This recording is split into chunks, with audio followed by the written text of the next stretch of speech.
Welcome back to Blooming Aces podcast, everyone. I'm so excited to introduce you to Jaleh Zandieh. She is a global leadership expert who has helped service-driven leaders transform stress into strength so they can upgrade their confidence and take their impact to the next level. She has helped entrepreneurs, UN leaders, and teams create massive success through her 19-year research-based framework, the 9 diverse elements of leadership styles. This is Erna Blooms, your host. Let's meet Jaleh. Welcome, Jaleh, to our podcast. Thank you for spending time with us today. Thank you so much for inviting me. I feel really grateful to be with you. Of course, yeah. Thank you so much. I'm very excited to hear what you have to share today. And before we get started with your expertise, I would like to ask you to share like where you're located, how did you get to do what you do now? Thank you. So I'm originally from Harrisburg, Pennsylvania in the United States, and then went to Philadelphia for university and grad school, and then lived in China for 2 years after that and worked there, and then came back to the US for some time. And then over the last 8 years, I've been in Portugal, northern Portugal. I see. Very cool. And so I actually want to talk to you a little bit about, a little bit of your trip, in China, because I think you share with me some of your cool experience before we dive into that, who you help and things like that. What exactly your coolest experience in China? Wow, this is a great question. So when I finished graduate school, I had the opportunity to either continue with the internship and work at the place where I was doing my third internship after being at the University of the Sciences in Philadelphia, or go completely outside of my bubble and box and any comfort zone that I knew and live and work in China for the Foreign Affairs Office as a cultural ambassador and do physical therapy at an orphanage. Oh, wow. Outside of, close to Nanjing in Jiangsu province. Gotcha. And as I was working, I got to meet mostly, local Zhenjiang friends and neighbors, collaborators. And I had the opportunity to meet a 92-year-old traditional Chinese medicine doctor who was very, very influential in helping when one of my friends was very sick. And I got to see how he and his students just completely created this highly nourishing, scientific, but also completely warm, loving atmosphere. And as soon as you walked into his office, you felt like it was like a mix of being in a spa and in a temple and in just a really like the warmest home you've ever entered. Wow. All at the same time. And I love spa. So amazing. Yeah, he would love you. He would love you. It sounds like a peaceful sanctuary. Very, very. And there was laughter. There was always a pot of rice and green tea brewing in the back. No one ever left hungry. Everyone was always welcome. And I had the beginning of a heart condition that I was struggling with. And he just took me under his wing and started to call me little sister, like Mei. Oh, how cute. And he said, anytime I want to come after work, I'm welcome there. And he said that no one's allowed to call me Weiguoren, which means foreigner. That everyone just calls me Mei, little sister. Oh, that's wonderful. So to be I was a foreigner. Like yeah, for sure. But he just embraced me and called me family, and I physically healed. My heart has been fine since. Oh my gosh, that's magical. He also invited me to go on their yearly trip to Tibet, where they go every year to sort of reflect on the previous year and prepare for the coming year. And see the most majestic, amazing mountains and monasteries, and feel like the warmest hospitality in very modest locations, but feel just genuinely received and welcomed. And so those were two really incredible experiences that I had there. Did this experience influence what you do now in a It does. It does. Like Yeah. my research started in grad school. Uh-huh. I was really interested in seeing how stress affected people's ability to lead their lives. Oh, yeah. And when I went to China, I got to see how a whole different culture Mm-hmm. embraces like a pace of work and a pace of life and the rhythm Mm-hmm. and the momentum that is sort of propels us and influences us. Oh, wow. Okay. And I also got to see how family units are really important, just as they are in the US, like all over the world. People love food and sports Who doesn't? and competition and like so there's all these like interesting threads that even though so many things seemed so different, I still felt very much at home. And I started to see how, regardless of culture or gender or generation or professional background or educational background or socioeconomic background, Mm-hmm. if we have this core desire to serve each other and we Oh, build our life around our own capacity building and fulfillment and health and well-being, but we also are deeply interested in opening doors of possibility and opportunities for enhancing other people's quality of life, that's a true leader. That's oh, a true leader. wow. If you were to summarize just based on, I love the way you describe this, and especially emphasize as like a service, right? And if you were to do the definition of leadership based on your experience, based on what you teach, what would you say a good leadership look like? Ooh, I don't know if that is a quick answer. I don't know if yeah. Thank you. I love this question. I would say that in this model or this framework of leadership, when we know what is truly valuable, what really nourishes our own hearts and helps us feel really alive and joyful and able to be of impact and service to others, how we lead our lives, how we lead our decisions, how we lead our actions should be a reflection of those core values. Oh, wow. That's what it means to set that tone and to create that opportunity for others, like to create a culture around us where everyone gets to be lifted up. Yes. Leaders lift everyone up.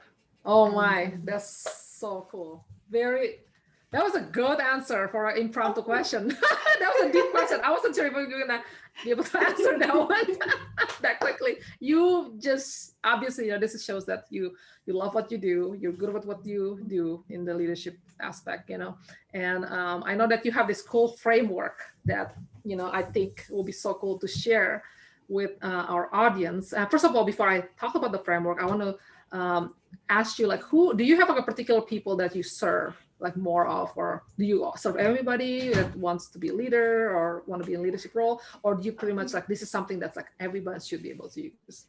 Oh, your questions are fantastic. Well, thank you for coming to my podcast. Such a pleasure. I started working particularly with like more professionals, like people who were in leadership roles. They were directors, they were colonels, I see. High ranking, officials or diplomats or physicians in the World Health Organization or directors or principals of schools or deans of universities, people who had kind of traditional leadership roles that they were serving. And then they kept inviting me to do this leadership training for their team, for their executive assistants, for their inner circle, like their strategic leadership team. And so I started working then with like nonprofits. And then I got to work with young professionals who were just in this like AmeriCorps program or like finishing school or getting ready for the job market and wanted to really train and understand their own natural leadership strengths so that they could be aware of them and then keep developing those potential strengths so that they trust them more. So I would say there's like a range of ages, but they tend to be professionals who deeply care about other people and they want to be successful in their own lives, but they also, they can't segment or separate. Their success is connected to helping other people succeed. Oh, love that. I love that. True. I think I felt that too, like as someone who's like following certain leader, like, from my best experience, that will speak for me too, Yeah, thank you. for Well, sure. You're such an innovative entrepreneur. And so entrepreneurs are often really very, very incredibly experienced professionals that want to now create an organization around their values and around their expertise. Yes, for so sure. That's a really interesting client base that I love working with, because it allows them to have more capacity to create teams in their organization. And it's all, again, it's not sacrificing values and ethics and honesty and integrity. Wow. Very cool. Now that just make me want to ask you another question. That's about entrepreneurs, right? You mentioned about entrepreneurs and leadership. How important is leadership, like understanding leadership in entrepreneurship? Okay. So based on the experience, how important, like how did you, like from 0 to 10, if you can put a scale on it, as an entrepreneur, we know there are a lot of solopreneurs. We all started as solopreneur, but then to build a business, how important is it to understand this leadership, good leadership, I should say, definition that you see? From 1 to 10, should I prioritize this based on what you see? I think 15 years ago, when I was maybe 5 years in to the research and working with people, I would say maybe it's like a 5. Like it sounds good. Now, having worked a bit more, and now with like 19, almost 20 years of the research continuing and applying it in people's organizations. Impressive. Oh, thank you. I would say it's a 10. It's a 10. Oh my gosh! So I'm noting this. Yeah, it's almost like so. It's so important then, in the leadership in entrepreneurship. Right. And the reason, there's like 3 reasons I would say why. One is identity. For a certain number of years, I had years of physical therapy. I was a clinical physical therapist. I was a salaried employee.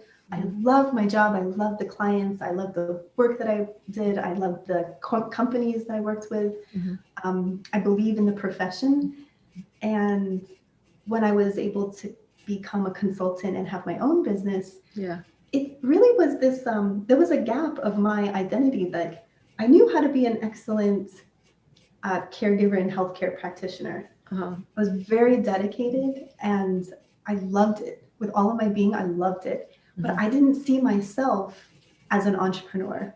I had many, many, many years of seeing myself as going for physical therapy and then passing the licensing exam and then getting my license and then working. And but with entrepreneur, I didn't really have anything to like wear that garment yet. And so I wasn't seeing myself as capable, because I was still thinking of myself as a salaried employee. It is a transition, for sure. I had that moment too, for sure. And it's something that a lot of professionals going into entrepreneurship can face. One, because we just get used to thinking of ourselves a certain way. The people around us see us as a certain thing. We're used to being able to say a title and people know exactly what we do. Yes. And suddenly we're expanding our range of capacity and how we serve people. And it may not always be so clear. Like there may not be a crisp title that people can understand what you do. Yes. So I would say identity is one thing. When we understand our leadership style, we actually can resonate with more of what we bring to the table, regardless of the title, regardless of director, manager, position. Like we actually think as a representative of this leadership style, this is what I bring to the table. In addition to my degrees, in addition to my everything on my resume, I also have this vantage point that not everyone else has. I have this clear view of where to start getting solutions and how to vocalize and express those solutions and how those solutions support and benefit my clients. Yeah, So it gives you gotcha. like a whole other Gotcha. language for Yeah. explaining marketing wise what you do. Yeah, identity for wise. sure. Like I was just gonna say, because I'm a branding person, right? I'm a brand expert. So when you're Yeah. talking about that, I said like positioning. You know, it's like a positioning. Where's your where you up level, right? Your expertise for sure. Like where you fit in and bring Use the value. word. Good Exactly. point. And how Good we point. position ourselves is also how we stand out, our credibility markers, our Yes, expertise, like for sure. how we don't need to be in competition with anyone else. Yeah. Right. I love that. Oh my gosh, I loved about that. You know, actually, I'm working on something that, you know, about not knocking down on the competition part. You know, because I think everybody have You're their so good own at niche. Yeah. You're brilliant at this.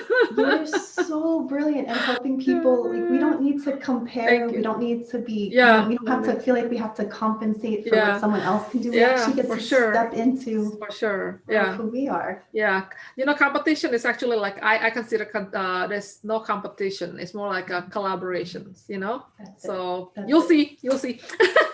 I But can't wait. I do can't want that. wait. Okay, you mentioned about leadership style before, right? So I think our audience might want to know how many different leadership style, you know, based on your research that you have in your framework, you know, after working on for 19 years. Let us know what those 9, if you can list it, and you don't have to go into like every single one of them, but like give us a little bit, like, you know, a little bit of a taste of like what are those 9, and maybe dive into like maybe more the most common one in, you know, or like the most impactful one to share, you know, for first 2 or something, you know, so we can understand a little bit better on like why, you know, it's really why you rate it as 10 for understanding leadership style in entrepreneurship.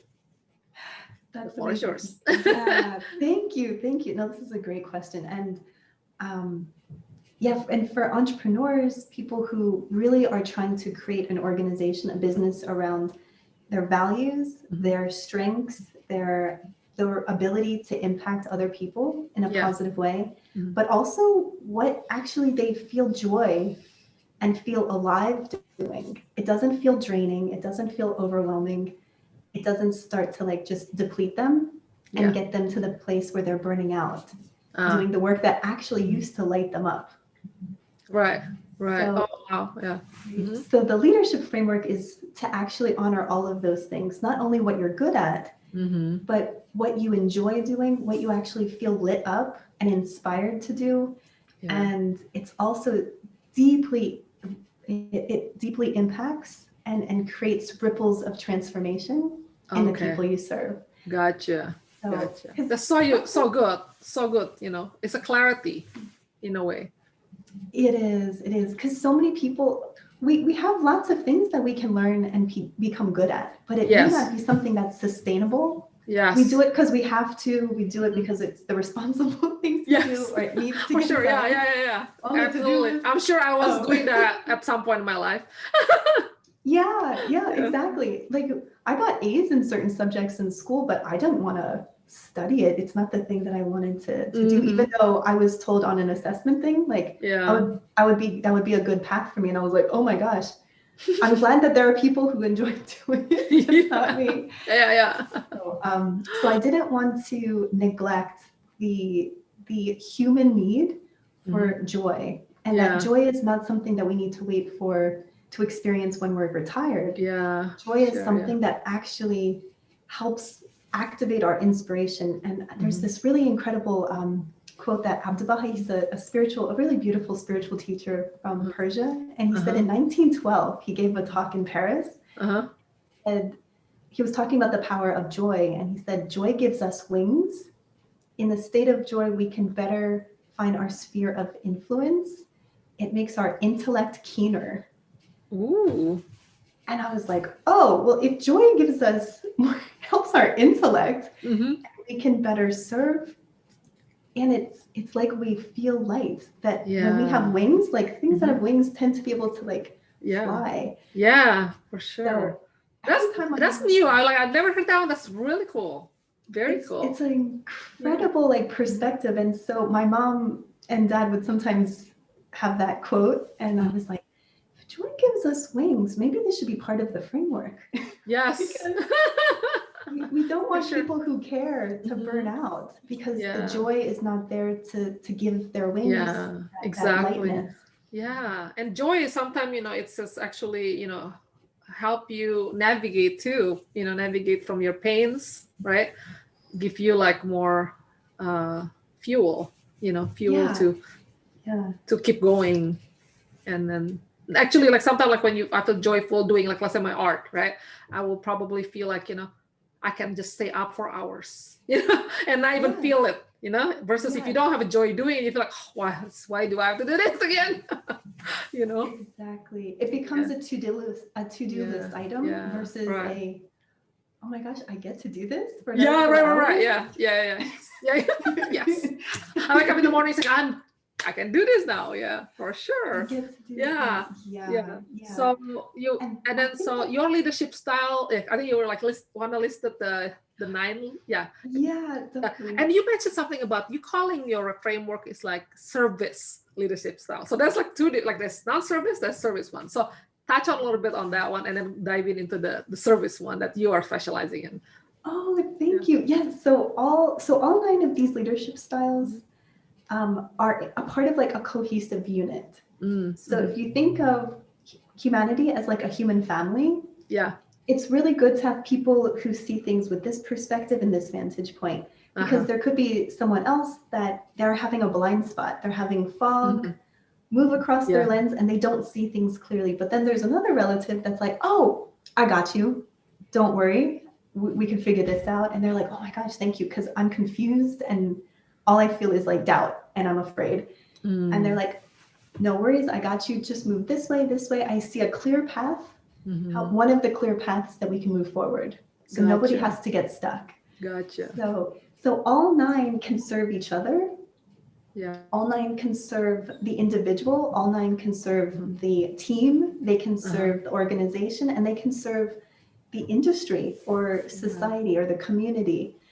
So there's not like one that's like the alpha and everyone else is like less. Good to know. I love that. I also love belief in like equality, like everybody have their own vantage points, like you said. Awesome. Each has their own vantage point, and they also have their own stress point, because we're human beings and we sometimes feel afraid, or something is unknown and we get uncertain, or we feel doubt, or so everybody can have things that help fuel their confidence. Yes. And there's things that can chip away at our confidence. Yeah. Can I do this? Is this possible? So you guys, I want to share a little bit about how actually like Jaleh and I, when we first met, she gave me her assessment for my leadership style, right? And this is how we can actually start the whole conversation about this leadership style. She pointed out like my stress point, and I was like, at that point, I wasn't even aware of my own stress point nor vantage point. All I know was sometimes I feel frustrated with things, whether in the like daily relationship or like, building, either team or business, there's something about it that I couldn't figure out. And then when she did the assessment, I felt clear, and I cannot understanding my stress point and vantage point. I kind of like, I'm okay. I'm okay. I got it. Like, so it's like, I'm normal. You make absolute sense. Absolute sense. Yeah. So that's why I want you guys to hear from Jaleh. Like, what is the 9? I'm going to give, she's going to give me her visuals and we're going to post it. So you guys can see like the 9, right? But go ahead and talk to us about individual one of those. And you can use one of them as mine, because you already done mine. If you want, and yours if you want, whatever. You pick the 2 or 3 that you want to deep dive on. Oh, very cool. So there's the leadership styles that are more telescopic. They have this ability to see big picture, big possibility, thoughtful, but also highly expansive. Like, what is possible without all the challenges and all the little hurdles and all of the big insurmountable obstacles? And how do we see around these obstacles? How do we actually create a path around the challenge? And not get stuck in the doubt, or in thinking maybe this challenge has been here for so long, maybe it's permanent. And we have there's 3 leadership styles that are what I call the telescopic lens. They're able to zoom and pan out away and see the challenge from a different vantage point. Oh, I see. It doesn't seem insurmountable in their vantage point. Their lens is able to see there's a way around this. We can go up over it. We can go around it to the right. We can go under it. We can burrow through it. Like, they're just extraordinary at finding in very innovative, creative ways, very practical and pragmatic as well. So they're not coming from this like, maybe we could do it. It's like, no, this is how we build a tunnel. We need this, and this. We'll have this stage 1, stage 2, stage 3, stage 4. And they can reverse engineer the whole thing, and they see it very clearly. Not in a wishful, hopeful, like, wouldn't it be nice if we could have... Yeah, we shall see. Absolutely. It's obvious to them. It's obvious to them that the challenge does not need to be permanent. Gotcha. That the thing that should be permanent is progress. Oh, wow. I love that. Being uplifted, being more connected, being more supported, being more whole and healthy and well. So Miss Erna's leadership style is one of these telescopic lenses. So there's 3 of them like this. So name the 3 because I only know one. Okay. So yours, which is the very, very like powerful one. Innovation and creativity. Okay, innovation sounds good to me. Yeah. Thumbs up. And this ability that you have to see, hear a desire or see a goal and see what is necessary in order to get us from where we are to the big picture goal. Gotcha. Yeah, I'm totally goal person, so it totally makes sense. Totally makes sense. Yeah, exactly. And you see the nuance, and you see the ripple effect of, oh my gosh, if we make it to the first milestone, this is the whole ripple effect of progress that can happen. Yep. This is the possibility coming into reality that can happen. Right. And you also can understand and see the consequence of staying stuck and the ripple effect of the stuck timeline. Yes. And that's what frustrates you. Yes. And that's what you are not okay with. Yeah, sometimes this is what people always say. Like, some of my friends will say, you overthink things. Like that's like that, you overthink things because I can see or you worry too much because I can see some downward spiral if I see some like potential thing. And then you just explain to me like why that is. It's very interesting. Yeah, so you're not necessarily overthinking, you are completely thinking. Yes. You're thinking in a very whole, consistent way. Yeah. Because you're not just thinking of what's going to happen tomorrow. What do we need to do tomorrow? You're thinking zoom out lens. Okay, because we do this, it's going to lead to this, so we can do this. And then you just get more access of the map. Yes, for sure. So it's not that you're overthinking, you're just able to see more things. Yeah. And get to create a plan for all of the things. Yeah. I don't see it overthinking. It's my natural thing to think that way. Yeah. For sure. Yeah. And it's a great benefit. Yeah. It's a great benefit to have you and your fellow leadership team in the mix, like helping to keep us aware of big inspired vision. You are very hope driven, but you also help to activate more matches of hope in people's lives. Yeah, I hope is one of the things that I always look for in anything that I do, for sure. Yeah, hope and inspiration. Hope and those two. Definitely in my blood. So what is the other 2 telescoping one? Yeah, so your twin lens. Yeah. Different, but very similar. You're adjacent on the spectrum. Okay. Is humanity and noble actions. So you have this, they have also this way of fundamentally realizing that each human being is endowed with seeds or potential gems that if they were to be nourished, if they were to be safeguarded, if they were to be well taken care of and encouraged and uplifted and fostered and nurtured along the way, that each human being is capable of extraordinary, in their own way, potential coming into form, radiating more, I call it noble actions, actions that come from a good-hearted place. Gotcha. I love that. Sounds wonderful too. Yeah, yeah. Mhm. Also very telescopic, sometimes very misunderstood. Ooh. It can be very misunderstood. You can also be misunderstood sometimes. Why you be misunderstood for that good things? So sometimes because what is obvious, so each 9 leadership style, our lens gives us access, gives us a vantage point to see things with clarity. Yeah. And it can be at least 1 or 2 other leadership styles blind spot or just a little fuzzy. It's not totally black or vacant, but it could just be a little fuzzy or foggy. Okay.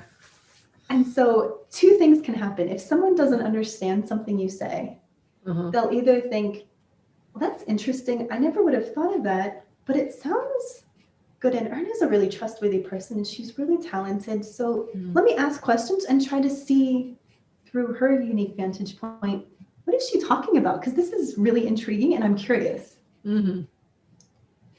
That's awesome because you're very good at explaining ways. Yes. Another way for people to respond if they don't understand something is to assume that it's wrong. Yeah. Assume that that's frustrates me sometimes. Yeah, that's frustrates me a lot. Yeah. I have to admit. Of course, because you actually care so much about progress. Yeah. And if people don't believe and they're not willing to look and even attempt to be part of progress, you're like, what if more of us were part of the process? We can make more progress quicker and more people get the benefit of that progress. Yeah. Why would anyone intentionally try to be the hurdle? Yeah. That is my stress point for sure. Yeah. I can totally see that. Yeah, I can totally see that. For sure. Yeah. That's cool. So that's like that. So creativity and innovation, right? That's the first one. Yep. Second one is humanity and noble action. So what is the third? Exactly. The third one. Nice. So it's a really interesting one, and I call this one. There's 2 that are kind of like the hybrid lens, but this one is like even more telescopic. Is uplifting experiences and memory making. Uplifting experiences and memory making. Memory making. Oh, okay. Yeah. Sounds good. Yeah, they're really interesting because they're kind of a hybrid. They draw a lot of inspiration from this big view. Okay. Being able to zoom out and see big picture fuels their car, fuels their flame, gets them really lit up. Yeah. Their vantage point gives them clarity to see where is their opportunity to improve the process that we're currently engaged in. Gotcha. How do we refine it? How do we make it more nourishing? How do we infuse joy? How do we infuse more connection? How do we infuse more celebration? How do we include more fun? So that we make progress and get to the destination, but we also get to enjoy the path towards the goal and towards the generation. I want that one. It's a really cool one. Actually, you have a piece of this one. Yeah, so I feel like because moments, experience of creating moments is totally my thing too. For sure. You have this. So each leadership style has their lens and also the pillars. Like there's main pillars that really support and advocate and uplift and add a lot of incredible nuance and strength to your lens, what you see. I can totally see. I'm telling Jaleh here. The more she tells me stuff, the more I said, please launch your book. I'm working on it. I'm putting pressure on her. It's like I want to read this book, So a lot of cool stories. Uplifting experiences and making memories, right? Memory making. Memory making. So those are the telescoping one. Yes. And you have the other. Is it like grouping of 3 or what? There's grouping of 3. Yeah. Okay. So there's like the telescopes. Yeah. There's the 3 microscopes. So they're really microscope. Okay. Gotcha. Fantastically able to see nuance and detail, and they see the details between the details. And going deep into the details to see how do we actually make the best experience. Okay. Make the best environment. Make the best way of expressing ourselves. So they tend to be also very creative, but they can get lost in the details. Gotcha. So which one is that one? And actually they often need people with your leadership style to remind them of the big picture. Okay. Like, come back out and rest your eyes a little bit and remember what you're working towards. This is the benefit of this book. This is the benefit of this album. This is the benefit of your project. Gotcha. And they often can forget, like they get so lit up by the details. It helps to have a member of someone with your leadership style on their team, on their board of directors, or a trusted advisor.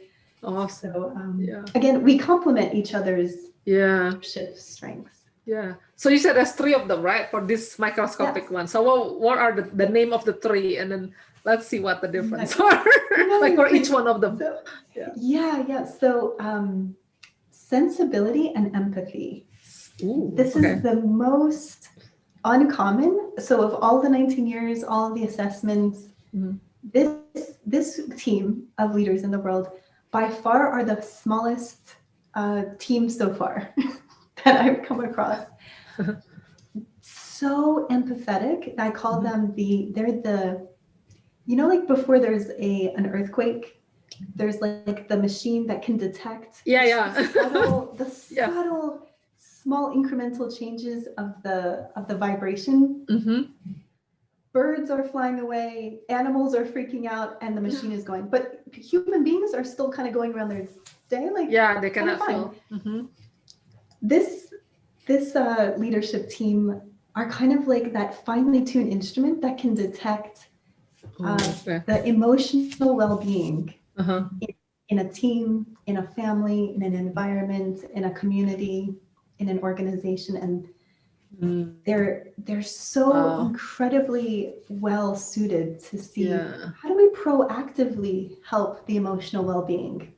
Oh my gosh. How do we help to turn the ship around? So if things start to get wonky, they're like, they'll sense if something is wrong before everyone else is like, I'm feeling exhausted. Sensitive. They're very sensitive. Very sensitive and very proactive. They care very deeply about hoping and helping to prevent pain. Gotcha. They can be misunderstood because sometimes people are like, you're so sensitive. You're always like thinking about things, and they're like, yeah, I am sensitive. That's what I always tell them. I was like, shake your head and say, yes, thank you. I am. Yeah. I'm proud about being sensitive. It's my superpower.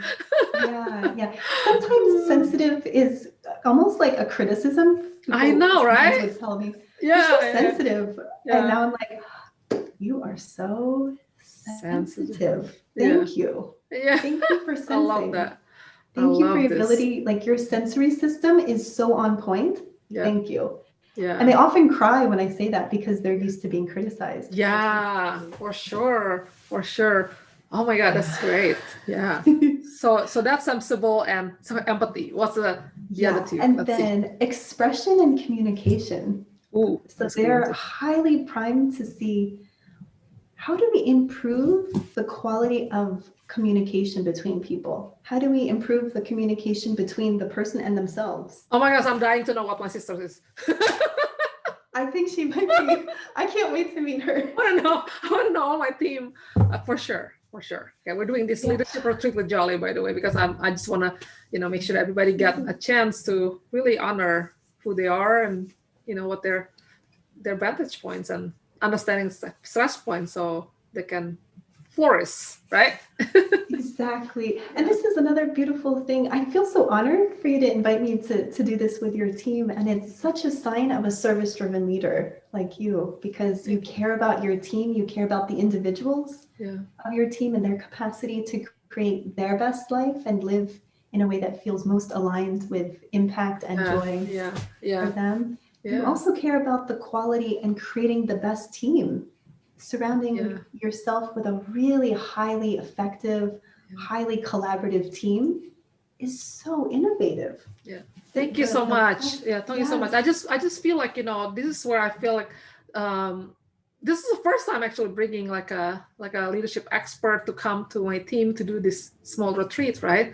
I think because it's aligned with my mission about connecting people, with their superpower, not just for our client, but also our team. Every single one if everyone, even this, this podcast, right, is to connect, to make sure people know that there is this out there that to validate you as a person, no matter what stage you are at, that you should really learn about this, because you don't even realize that leadership is not just for the leaders, the manager, the director, the owner. It's for you leading your life, like you said at the beginning, So Amazing. yeah, I think what you're giving us is like a really gift that keep on giving. That's what I said to my team. It's a gift, so Erna, so thank go on, you. go Thank on you with so your much. I'm your so next one. touched.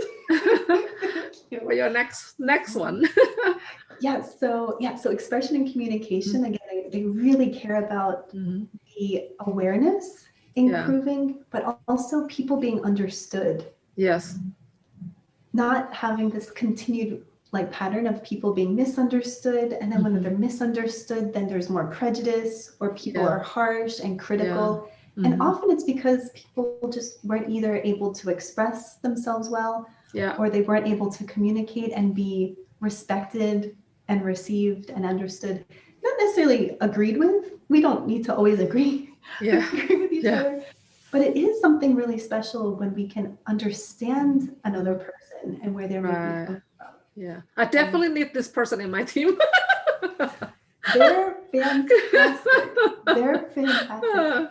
I'm thinking, I have 2 clients right now that have this leadership style, and they are so incredible. One is in education and one is in entrepreneurship, and they care so much, and they're very patient with people in the process of learning how to communicate, learning how to read. Patient is a very good one. That is not my strength, and that's why I need this person to help me out. Like I said again, you're highly complimentary. That definitely filled my blind spot for sure. Yeah, and you fulfill their blind spot also, because they can sometimes get stuck in the details. Like, I don't know if I'm ready, and you're like, you're ready. I got you. Let's just start, and we'll figure it out as we go. And they're like, I don't know if I'm ready just yet, because they really care about understanding at a very deep level. And I will say like, this is why you're ready. Yes. That's the script. Am I right?